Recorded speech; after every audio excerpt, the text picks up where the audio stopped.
আমরা প্রায়ই একটা প্রশ্নের সম্মুখীন হয়েছি, যেটা হচ্ছে সায়েন্স না ভগবান, বিজ্ঞান না ভগবান। এই জিনিসটা আমরা দেখেছি। এই প্রশ্নের উত্তর খুঁজতে খুঁজতেই আমি কিছু জিনিস আমার হাতে লেগেছে, সেটাই আপনাদের সামনে আমি শেয়ার করছি। সায়েন্স সত্যি কি সব প্রশ্নের উত্তর দেয়? সত্যি নাকি এমন কিছু প্রশ্ন আছে যেখানে সায়েন্স পুরো চুপচাপ হয়ে যায়? আছে, এমনও কিছু প্রশ্ন আছে যেখানে সায়েন্সের কাছে কিন্তু কোনো উত্তর নেই।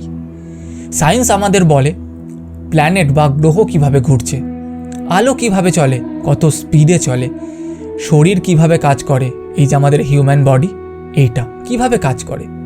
অর্থাৎ সায়েন্স উত্তর দেয় কিভাবে কিভাবে কাজ করে, কিন্তু সায়েন্স কখনোই জিজ্ঞেস করে না হোয়াই, এটার এক্সিস্টেন্স কেন, হোয়াই কেন, তার উত্তরটা সায়েন্সের কাছে নেই।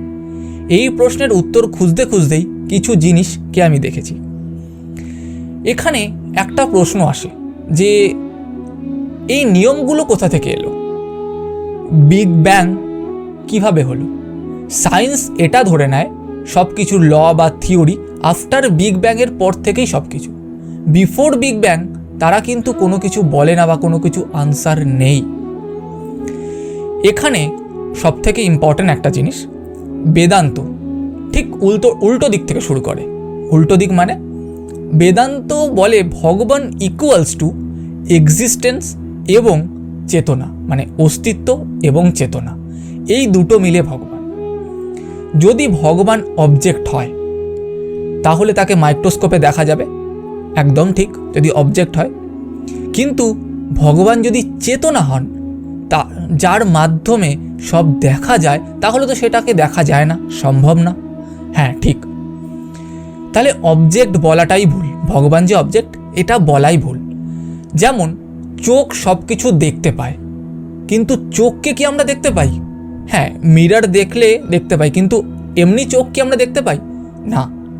কিন্তু চোখ দিয়ে আমরা বিশ্ব ব্রহ্মাণ্ড বা সব কিছু দেখতে পাচ্ছি, আশেপাশে সব কিছু।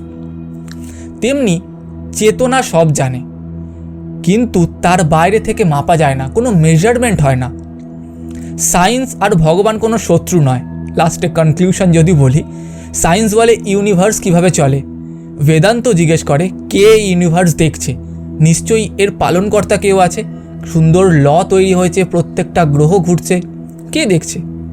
যখন হাউ এবং হু মিলে যায় তখন বিশ্বাস নয়, ভগবান উপলব্ধি তৈরি হয়, ভগবানের উপলব্ধি তৈরি হয়।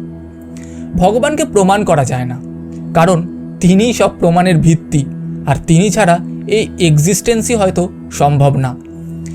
যাকে আমরা বাইরে খুঁজছি সে তো আমাদের মনের মধ্যেই বসবাস করছে, আমাদের চেতনা, আমাদের আত্মা। এটাই হলো ভগবান এবং সায়েন্সের মধ্যে একটা হতে থাকা ডিবেট, যেটার উত্তর হয়তো আজকের দিনে প্রতিনিয়ত আমরা খুঁজে চলেছি। তাহলে শেষে এটাই বলবো, ভগবান হচ্ছে উপলব্ধি, তাকে উপলব্ধি করা যায়, তাকে দেখা যায় না।